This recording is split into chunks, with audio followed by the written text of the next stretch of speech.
warahmatullahi wabarakatuh. Waalaikumsalam warahmatullahi wabarakatuh. Selamat siang Bu Katrima. Selamat siang Bu Desi. Mohon maaf mengganggu waktu Ibu. Ibu ada waktu untuk maksudnya kita berbicara sebentar Bu. Bisa Bu Desi. Mohon maaf Ibu, di percakapan ini nanti tujuannya adalah nanti Ibu silahkan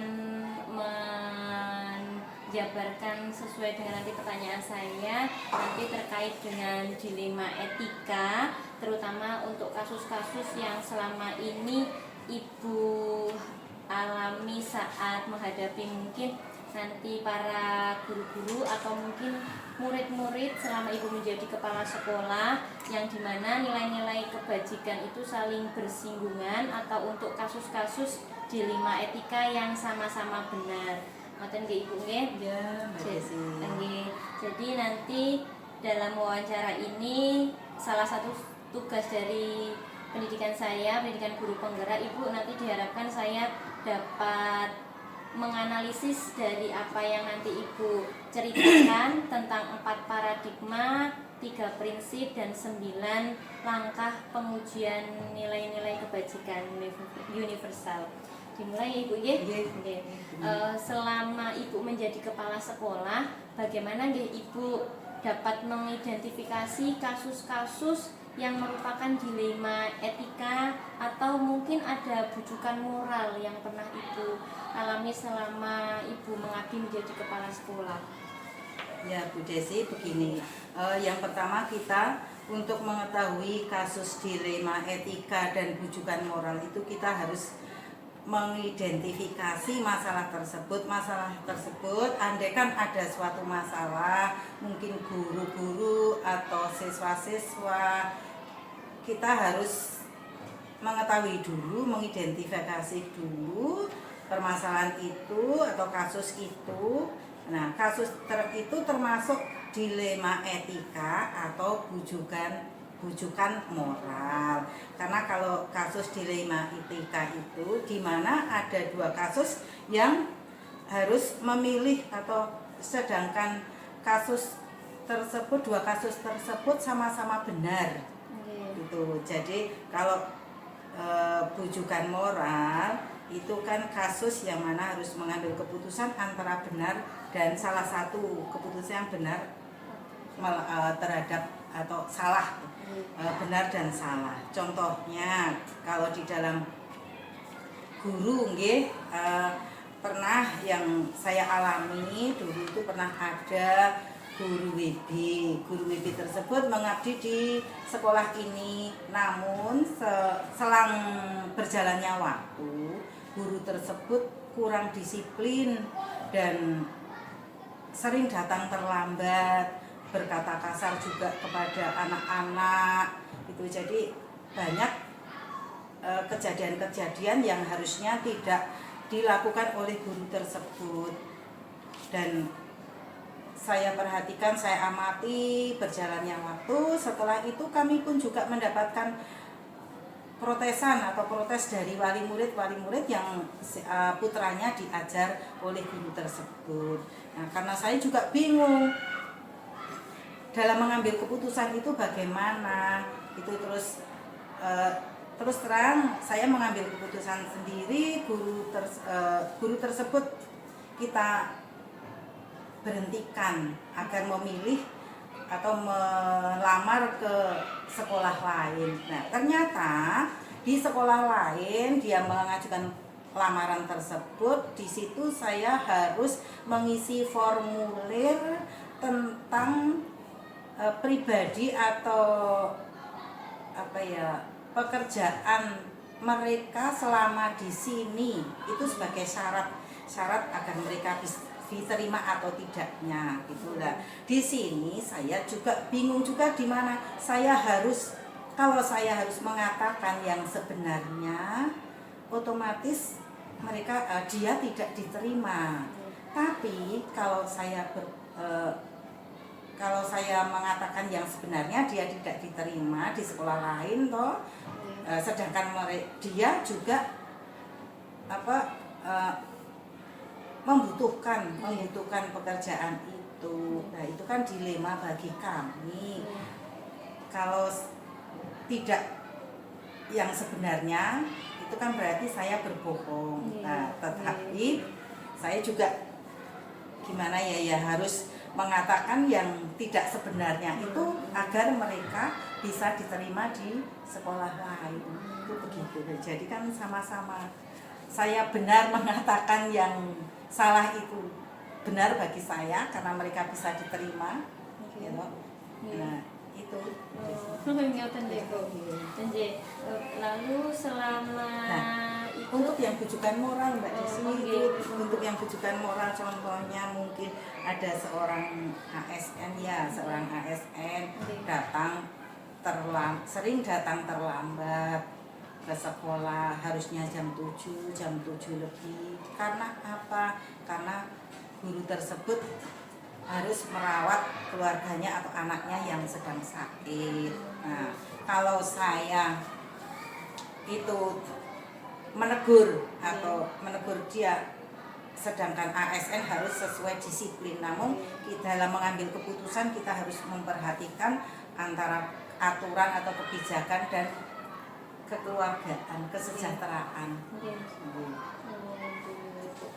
Baik Ibu, selama Ibu mengatasi ASN tersebut dan tadi Ibu harus mengisi formulir untuk guru yang mendaftarkan ke sekolahan lain, bagaimana Ibu dalam menjalankan pengambilan keputusan terutama di sekolahan Ibu, terutama untuk kasus-kasus yang tadi, karena dimana dua kepentingannya kan ada yang tadi sama-sama benar atau sama-sama mungkin mengandung nilai kebajikan. Ibu pripun Ibu ini? Ya, yang pertama yang penting yang saya ambil langkah itu musyawarah dengan teman-teman. Musyawarah dengan teman bagaimana saya harus mengambil keputusan itu, karena keputusan yang diambil itu tidak semua benar atau semua warga sekolah bisa menerima, tapi minimal kalau kita sudah bermusyawarah dengan semua warga sekolah dan langkah yang saya ambil itu saya merasa lebih tepat gitu. Karena mendapat dukungan dari warga sekolah. Berarti tetap berkomunikasi Diadakan komunikasi yang terbuka. Dan mungkin kalau guru yang terlambat itu pun juga kita harus tanya dulu apa alasannya dia terlambat itu, terus kita mencari solusinya secara bersama-sama agar semuanya bisa berjalan lancar. Jadi ditanyakan dulu Bu alasannya bagaimana. Lalu untuk mungkin langkah-langkah atau prosedur Ibu seperti apa yang Ibu lakukan selama Ibu tadi mengatasi ada ASN yang terlambat atau tadi Ibu mengisi formulir bagi guru yang pindah ke sekolahan, itu langkah-langkah atau prosedurnya itu seperti apa ya Bu? Untuk itu Mbak, yang pertama diadakan maksudnya kita komunikasi terbuka. Nah, kita adakan komunikasi terbuka, terus nanti diadakan musyawarah. Ya, kalau ada komunikasi terbuka itu maksudnya kita kan sharing kenapa kita mengungkapkan alasannya. Terus setelah itu kan kita hasil dari itu kita musyawarahkan bersama-sama dengan rekan guru langkahnya, terus guru tersebut juga misalnya diikutkan dalam musyawarah tersebut. Berarti tetap komunikasi terbuka atau sharing dengan musyawarah Ibu. Lalu ada hal-hal apa saja selama Ibu menjadi kepala sekolah dan menghadapi masalah-masalah itu, hal apa saja Ibu anggap efektif dalam pengambilan keputusan pada kasus-kasus dilema etika Bu? Ibu anggap efektif dalam pengambilan keputusan itu hal apa saja Bu? Ya, yang efektif ya Mbak. Ya, efektif itu ya kita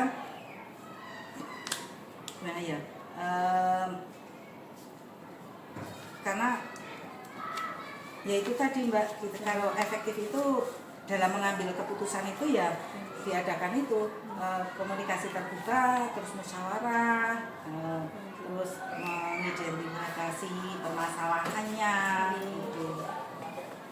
Itu yang dianggap efektif. Yang jelas kalau efektif itu kita memang perlu musyawarah. Nah, itu paling efektif Mbak.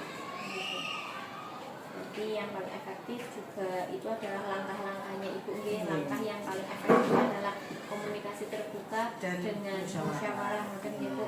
Lalu pasti Ibu dalam mengabdi menjadi kepala sekolah, terutama tadi dalam kasus-kasus yang Ibu sudah sampaikan tadi, mungkin ada tantangan dalam pengambilan keputusan pada kasus-kasus dilema etika tadi Bu. Ada tantangannya. Tantangannya Mbak, tantangannya itu kita di dalam mengambil keputusan itu atau mencari solusi itu tidak mudah. Tidak mudah. Jadi tantangannya memang kita dalam mengambil keputusan itu tidak mudah karena kita menyangkut kebijakan, menyangkut aturan, menyangkut kesejahteraan. Jadi memang tidak mudah dan kita perlu mempertimbangkan semuanya itu, baik aturan tentang kebijakannya, tentang kesejahteraan, tentang dilihat dari sisi kemanusiaannya, itu memang tidak mudah. Tantangannya tidak mudah. Baik Ibu, lalu dalam tadi Ibu menyikapi karena tantangannya memang terkait dengan guru ASN Bu nggih, karena ada aturan dan kebijakan dan ada sisi kemanusiaannya juga. Lalu mungkin adakah jadwal tertentu Ibu untuk menyelesaikan kasus dari dilema etika tadi? Apakah Ibu langsung menyelesaikannya di tempat atau Ibu mungkin memilih untuk menyusun jadwal terlebih dahulu untuk menyelesaikannya, atau dalam bentuk prosedur yang seperti apa Ibu dalam menjalankan atau menghadapi kasus-kasus tadi Ibu? Kalau itu tidak kami jadwalkan. Jadi setiap ada kasus terus saya langsung tindak lanjuti. Nah, itu Mbak, jadi nggak ada jadwal. Tertentu kapan. Paling kita pada saat musyawarah saja yang saya jadwalkan. Misalkan kok ada kasus seperti itu, terus nanti pada saat rapat atau apa kita musyawarah. Jadi juga secepatnya. Jadi jika ada kasus langsung diselesaikan diselesaikan, tidak berlarut-larut dan tidak ada jadwal. Langsung diselesaikan. Kemudian mungkin adakah Ibu seseorang atau mungkin faktor-faktor apa yang selama ini mempermudah atau membantu Ibu dalam pengambilan keputusan di dalam kasus-kasus dilema etika tadi yang telah Ibu sampaikan tadi Bu? Nah, yang mendukung atau untuk mendukung mencari solusi atau mengambil keputusan tersebut ya semua guru-guru yang mendukungnya, semua guru-guru, dan kita ada komite. Kalau memang itu sudah ranahnya misalnya sudah tidak bisa di dalam hanya lingkup sekolah atau guru-guru saja, kita melibatkan komite. Kalau misalnya ranahnya memang harus dengan sampai komite Ibu ya, kita harus. Kemudian Ibu, dari semua hal-hal yang telah Ibu sampaikan, pembelajaran apa yang mungkin Ibu dapat petik dari pengalaman Ibu ketika Ibu mengambil keputusan dilema etika tadi Ibu? Ternyata Mbak, pentingnya kita harus memahami apa itu dilema etika dan bujukan moral, karena memang itu sulit sekali untuk pengambilan keputusan keduanya itu, karena dilema etika dan bujukan moral itu selalu bertentangan Mbak. Keputusan yang tidak mudah untuk diambil. Kita harus betul-betul belajar juga tentang pentingnya integritas, pentingnya menghormati pendapat orang lain, pentingnya kesejahteraan. Jadi kita harus memang memahami dulu, memahami pentingnya tersebut agar kita di dalam mengambil keputusan ya tidak seenaknya atau kita yang keputusan tersebut bisa diterima dengan baik.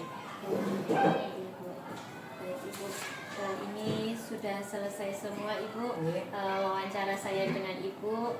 Semoga atau harapannya dari wawancara ini nantinya saya mungkin atau Ibu ketika menghadapi nanti kasus-kasus yang lain dapat tadi dengan musyawarah, dilakukan dengan musyawarah, komunikasi terbuka, terutama dengan guru-guru atau memang warga-warga yang ada di sekolahan. Ini sudah selesai Ibu wawancaranya. Misal kalau saya ada tutur kata yang kurang berkenan, saya mohon maaf ya Ibu. Sama-sama. Jadi begini Mbak, yang besok kalau panjenengan jadi kepala sekolah bisa mohon.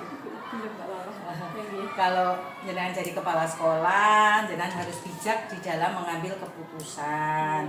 Contohnya itu andaikan ada anak buah atau guru yang mengalami terjadi masalah tersebut, jenengan harus diidentifikasi dulu permasalahannya, jangan langsung mengambil keputusan karena belum tentu yang dia jalankan itu semuanya salah. Nah, jadi seperti tadi ada salah ada benarnya. Jadi harus betul-betul istilahnya telusuri dulu mengapa guru tersebut melakukan itu gitu. Jadi diidentifikasi dulu. Setelah itu kalau perlu yang pertama itu sebelum bermusyawarah Mbak, maaf sebelum bermusyawarah itu dipanggil dulu. Iya, dipanggil dulu 4 mata. Ya, guru tersebut ditanya, kok ada jenengan seperti ini, ada apa?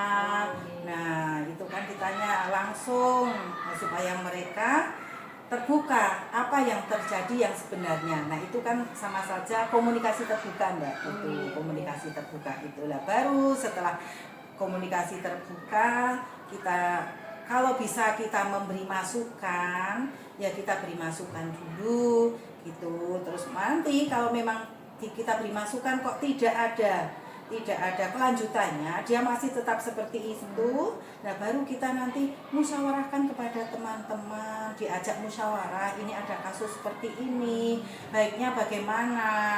Kalau saya mengambil keputusan sendiri nanti atau mungkin langsung sudah jenengan seperti tadi yang urusi suami atau anak sakit sudah nggak mau tahu, yang penting aturan tetap harus dijalankan. Sedangkan di sisi lain kan kasihan juga kita sebagai istri atau suami harus merawat keluarga yang sakit. Nah itu kan, nah kalau kita diadakan musyawarah, kita cari solusi bersama-sama. Solusinya bagaimana? Mungkin di pagi hari, jam pagi hari kita cari solusi supaya mereka tidak terlambat ke sekolah ataupun sekolah sudah teratasi gitu. Jadi keputusan yang diambil itu bisa diterima dan bisa berjalan lancar. Itu seperti itu. Baik Ibu. Terima kasih banyak ini Ibu atas waktu yang sudah diberikan untuk saya. Harapannya nanti ya saya sih nggak mau Bu jadi kayak sebelum lah Bu. Ya semuanya kan kita tidak tahu Mbak, karena yang kita kan yang tua-tua ini otomatis kan pensiun. Nah yang muda-muda itu ada wacana nanti yang menjadi kepala sekolah itu diutamakan guru penggerak karena lewat PNN. Jadi sambil belajar sambil berjalannya waktu, Bu Desi harus sambil belajar bagaimana cara menyikapi atau menjadi orang tua yang bijak di sekolah, karena kepala sekolah itu kan sebagai orang tua. Jadi dalam mengambil keputusan semua harus bijak gitu Bu Desi. Mungkin kalau ini saya bisa terapkan dari yang paling rendah dulu sih Bu di kelas saya, terutama di kelas nanti diidentifikasi dulu dari anaknya, kemudian nanti dari orang tuanya, kalau memang tidak bisa baru ke kepala sekolah. Karena kalau apalagi kalau guru Mbak itu kan dilemanya kita anak mencontek. Nah, anak mencontek itu kan dia itu mencontek karena ingin mendapatkan nilai yang baik. Nah, anak tersebut mendapat tekanan dari orang tua. kamu nilainya harus bagus. Nah, karena tekanan orang tua tersebut, akhirnya anak melakukan hal tersebut, mencontek gitu. Dan mungkin dilema juga, mungkin ada anak yang mencuri. Nah, itu kan dia menginginkan barang tersebut tapi tidak mampu untuk membeli, sehingga ada dorongan untuk mencuri. Itulah bagaimana kita mengatasinya, kan kita harus belajar mengatasi tersebut. Harusnya kan anak harus ditanya dulu kenapa mencontek gitu. Nah, itu kan nanti anak diberi pengertian, penjelasan bahwa mencontek itu tidak benar.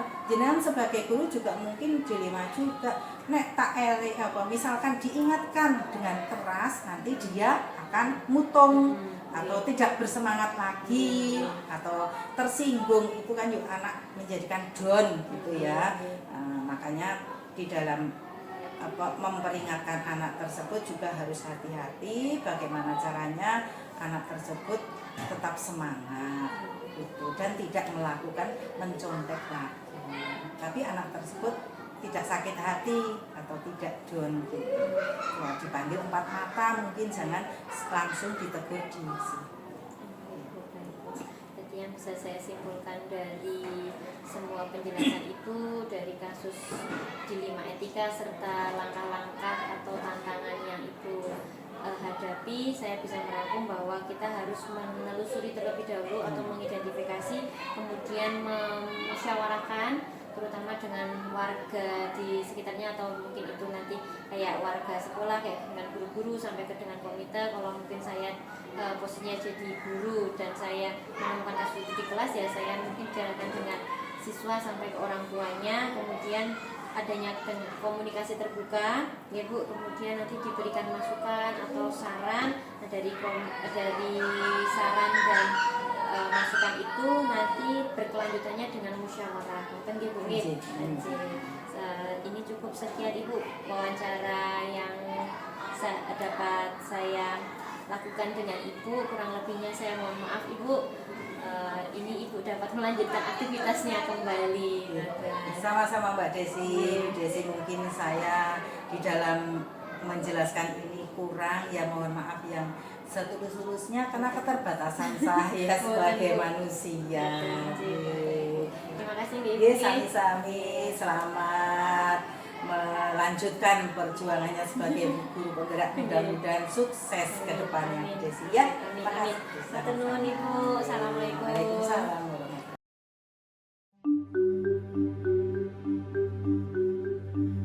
Assalamualaikum warahmatullahi wabarakatuh. Selamat sore Bu Arti. Waalaikumsalam warahmatullahi wabarakatuh. Bu Desi, selamat sore juga. Iya, mohon maaf ya Ibu mengganggu waktunya Ibu. Ibu ada waktu luang? Insya Allah ada, pas luang. Oh, jadi Ibu terima kasih.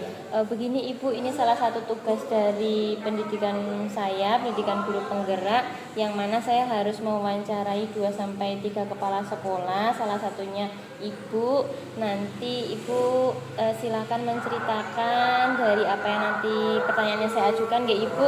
Ini terkait dengan kasus-kasus yang dimana nilai-nilai kebajikan itu saling bersinggungan. Jadi nanti setelah Ibu menyampaikan semua kasus-kasus yang nanti Ibu sampaikan, itu nanti saya diminta untuk menganalisis menganalisis tentang 4 paradigma, 3 prinsip dan 9 langkah pengujian atau pengambilan keputusan berdasarkan nilai-nilai kebajikan universal. Ngoten nggih Ibu, ini bisa dimulai ya Bu ya? Bisa insyaallah ya. Nanti Bu Ati, mungkin selama Ibu mengabdi menjadi kepala sekolah di sekolahan Ibu, mungkin Ibu pernah mendapati atau kasus-kasus entah itu dari siswa Ibu atau mungkin dari bawahan Ibu, dari guru-guru, itu yang menjadi dilema etika atau bujukan moral. Itu mungkin bisa diceritakan Bu, diidentifikasi dulu kasus-kasusnya, monggo Ibu.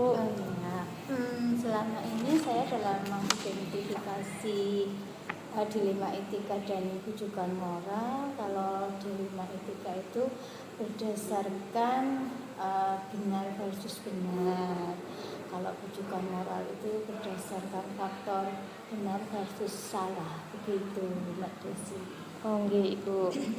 Untuk selama Ibu menjadi kepala sekolah, selama Ibu juga menjalankan pengambilan keputusan tersebut Ibu, terutama di sekolahnya Ibu, untuk kasus-kasus yang mana butuh dua kepentingan yang sama-sama benar atau sama-sama mengandung nilai kebajikan itu yang seperti apa ya Ibu?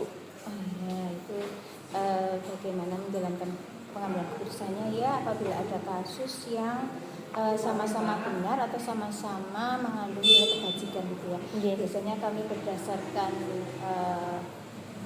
kasih sayang, rasa peduli, dan juga dilihat dari dampak jangka pendek dan juga jangka pendek panjangnya ya. Betul. Baik Ibu, untuk langkah-langkah atau prosedur seperti apa yang Ibu lakukan selama Ibu mengabdi menjadi kepala sekolah Ibu?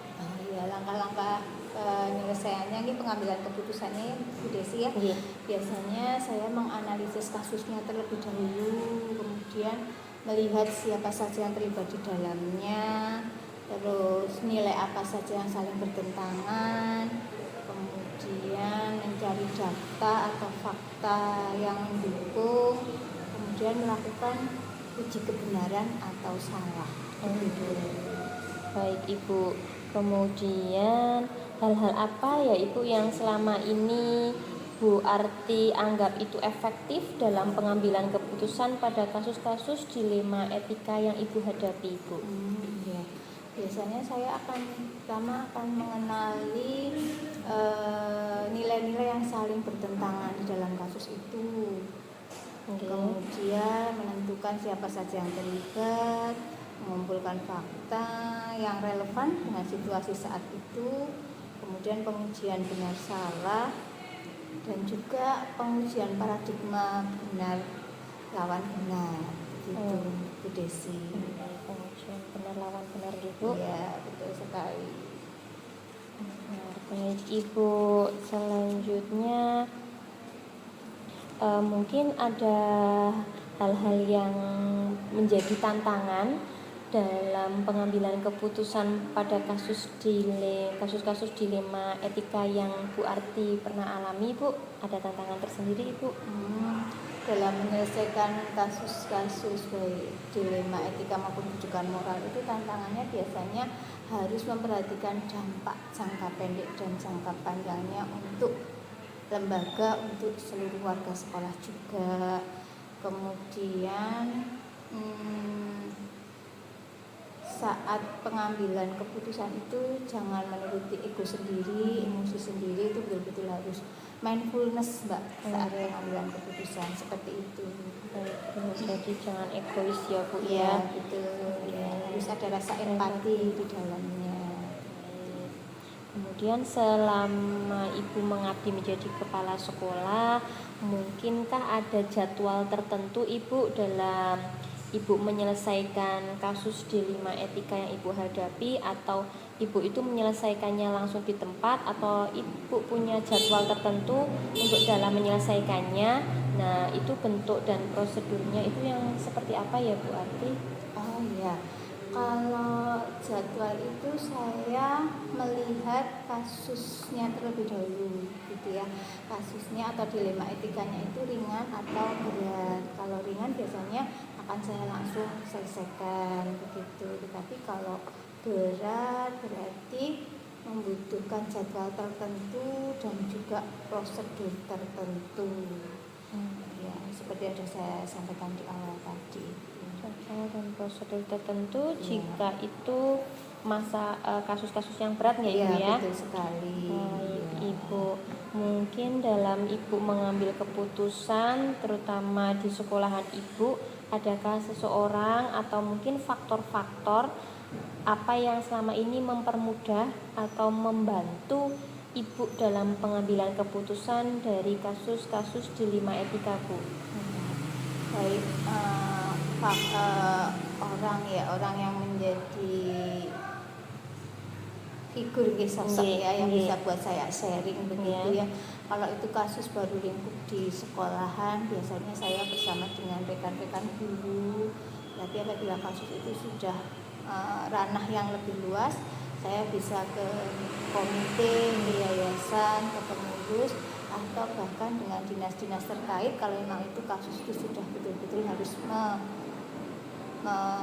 melibatkan dinas-dinas tersebut, seperti itu Mbak Jadi Desi. itu kasusnya yang sudah berat nih Ibu kalau Iya, dengan betul dinas sekali. nih. Iya.